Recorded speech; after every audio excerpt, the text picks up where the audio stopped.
Kunning muhim va dolzarb yangiliklari bilan dunyo yangiliklari o'z ishini boshladi. Vladimir Putin ishining salbiy tomonlari haqida gapirib berdi. Qurolli kuchlar O'zbekistonda ishlab chiqarilayotgan dronlar haqida.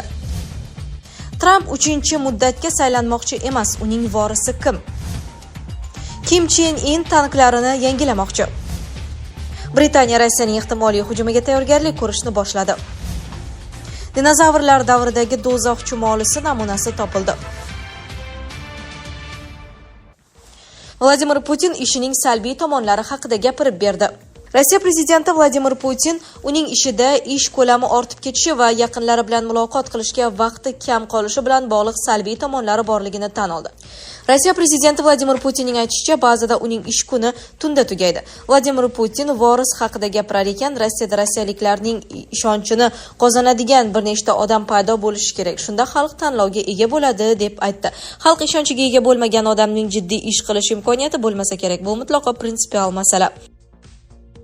Shuning uchun men bu haqda o'ylaganimda va bu haqda doimo o'ylayman. Albatta, mamlakat fuqarolarining bu ishonchini qozona oladigan odam, yaxshisi bir necha kishi paydo bo'lishi kerak deb o'ylayman, dedi Putin. Uning so'zlariga ko'ra, yangi hududlarga ega bo'lgan Rossiya aholisi hali hisoblab chiqilmagan. Hozir bu taxminan 150 million kishi. Davlat rahbari mamlakat salohiyati demografiyada ekanligini va mamlakat kelajagi shunga bog'liq ekanini aytdi. Bundan tashqari Putin 150 million kishi Rossiya uchun yetarli bo'lmagan ko'rsatkich ekanligini qayd etdi. Qurolli kuchlar O'zbekistonda ishlab chiqarilayotgan dronlar haqida. Geosiyosiy maydondagi o'zgarishlar, o'zaro kelishilgan o'yin qoidalarining devalvatsiyasi hamda tobora kuchayib borayotgan nizolar o'zi mavjudligi haqida qayg'urgan har qaysi davlatni harbiy salohiyatini kuchaytirish haqida jiddiy o'ylashga majbur qilmoqda. Global kuchlarning manfaatlari to'qnashgan mintaqa yuragi O'zbekiston ham mustasno emas. Uchuvchisiz uchish qurilmalarini ishlab chiqarish mamlakat mudofaa sanoatining muhim tarmoqlaridan biridir. Bu bilan bir nechta korxona hamda markazlar shug'ullanib kelmoqda. Qayd etilganidek, Lochin uchuvchisiz uchish qurilmalari oilasini tamsil etuvchi umumiy nom hisoblanadi. Lochin HA-341 modeli kuzatuv, razvedka ma'lumotlari to'plash kabi vazifalarni bajaradi. 3.54 mm, 2.6 mm hajmdagi dron vertikal ravishda ko'tarilib, 120 daqiqa davomida havoda qolishi, 50 km masofaga uchib borishi mumkin. Parvoz balandligi 4,5 kilometrni tashkil qiladi. Bundan tashqari qurilmani hujumkor missiyalarda ham qo'llash imkoni bor. Lochin Z141 modeli esa uning biroz torroq doiradagi missiyalarga mo'ljallangan versiyasi hisoblanadi. Lochin HB352 bundan oldingi ikki modeldan kengroq imkoniyatlari bilan farqlanadi. U 10 soat davomida havoda qolishi, 22 kg foydali yuk bilan 150 km radiusda jangovar topshiriqlarni bajarishi mumkin. Talablarga qarab qurilmaga elektr hamda ichki yonuv dvigatellarini o'rnatsa bo'ladi. Uning o'lchamlari 3,1, 5,4 mm ni tashkil qiladi. Mazkur oilaga mansub yana bir dronni gibrid qanotli raketa deyish mumkin. Sababi u turboreaktiv dvigatel yordamida parvoz qiladi. Bu unga o'z tezligini 400 km/soatgacha oshirish imkonini beradi. Uning nomi Lochin VMI-1 bo'lib, havo mudofaa tizimlari uchun soxta nishon sifatida qo'llashga mo'ljallangan. Biroq ayrim kichik o'zgartirishlar bilan kamikadze dronga aylantirish imkoni ham bor. Ammo katalog shu bilan cheklanmaydi. Havo razvedkasini olib borish uchun mo'ljallangan Lochin HA-241 modeli hamda Burgut seriyasiga mansub 4 turdagi dronlar ham mahalliy ishlab chiqarilmoqda. Bayraktar TB2 kabi dronlar keng spektrdagi vazifalarni bajarishi bilan mashhur, ammo ularni ishlab chiqarish, boshqarish uchun yuqori xarajat talab etiladi. Qolaversa, yirik hajm bu turdagi qurilmalarni havo mudofaa tizimlari uchun o'ljaga aylantiradi. Shu bois harbiylar uchun, ayniqsa yuqori intensiv urush sharoitida oson ishlab chiqariladigan, ko'p chiqim talab qilmaydigan dronlar kerak. Bu xalqaro trend. Jayra mazkur chaqiriqqa javob hisoblanadi. Uni rasman HAVZG9 deb atashadi. Kamikadze dronlarga qaytsak, O'zbekistonda ishlab chiqarilgan X1 modeli 50 km, X2 esa 100 km masofadagi nishonlarga zarba bera oladi. Birinchisi dushman jonli kuchi yengil zirhli transport vositalariga qarshi mo'ljallangan bo'lsa, ikkinchisi yanada yirikroq nishonlarni zararsizlantirishda samarali hisoblanadi. Elektr dvigatel ularga tezligi 120 ko'rma 130 km/soatgacha oshirish imkonini beradi. Umuman olganda dronlar harbiy fanda inqilob yasadi. Harbiylar uchuvchisiz uchish apparatlarini an'anaviy qurol aslahalariga integratsiya qilish orqali salmoqli yutuqlarga erishish, eng avvalo insoniy talofatlarni kamaytirish mumkinligini yaxshi anglab yetdi. Bu esa ularni zamonaviy urushlarda yangi voqelikka aylantirdi. O'zbekiston ham o'z xavfsizligini mustahkamlash uchun bunga jiddiy e'tibor qaratmoqda. Mudofaa sanoat agentligi tasarrufidagi korxona va ilmiy markazlar xorij davlatlari bilan hamkorlik bilan bir qatorda ichki imkoniyatlarni ham ishga solmoqda. Tramp 3-muddatga saylanmoqchi emas, uning vorisi kim? AQSh prezidenti Tramp 3-prezidentlik muddatiga nomzodini qo'yish imkoniyatini ko'rib chiqayotgani haqidagi ma'lumotni rad etdi. Bu haqda Oq uy rahbari NBC News'ga bergan intervyusida so'z ochdi.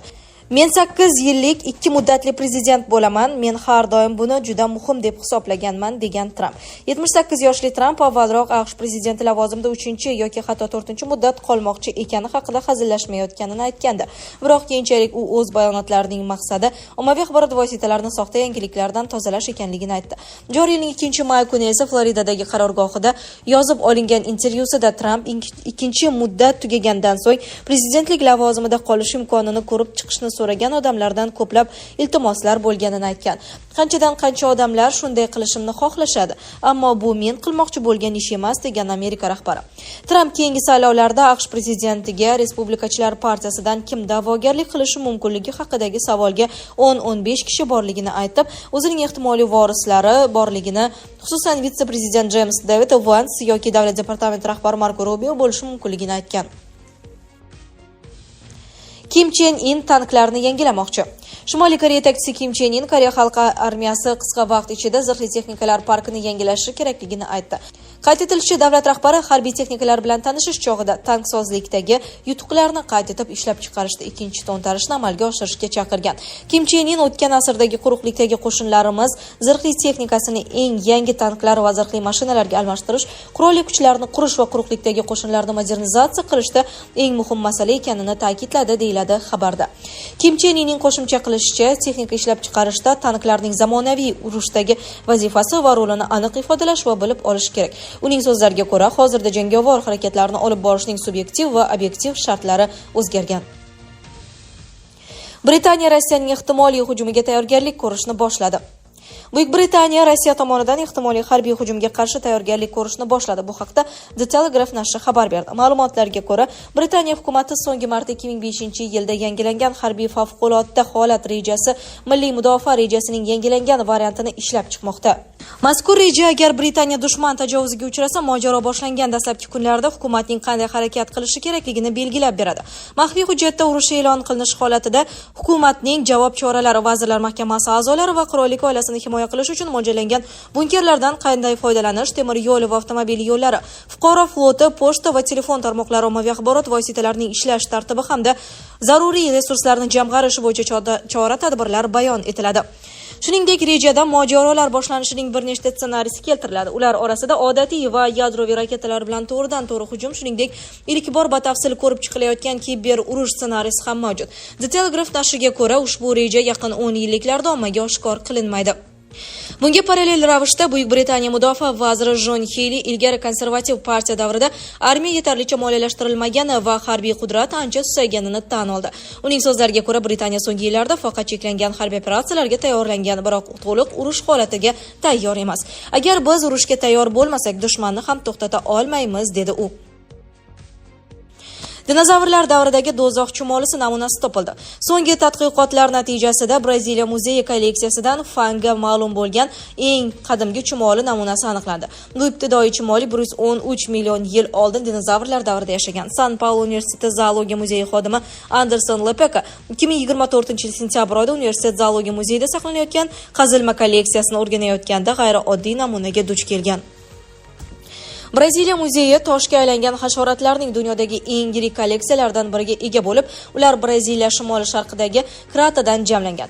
Ohak toshda saqlanib qolgan va allaqachon qirilib ketgan bu hasharot do'zax chumolisi deb ataladi. 66-45 million yillar oldin yashab o'tgan bu tur bo'ri davri vakili va bugungi kunda tirik chumolilar bilan bog'liq bo'lmagan Hadmermans kichik oilasi a'zosi hisoblanadi. Tadqiqot mualliflariga ko'ra, bu chumolilar o'z evolyutsiyasining dastlabki bosqichidayoq butun sayyora bo'ylab keng tarqalganini anglatadi. Kashfiyot dastlabki bo'r davrida, ya'ni muhim o'zgarishlar davrida chumolilar qanday rivojlanganini yoritib beradi. Shuningdek, u dinozavrlar davrida yashagan chumolilarning g'ayrioddiy xususiyatlari haqida ham ba'zi ma'lumotlar taqdim etadi, deydi tadqiqotchilar.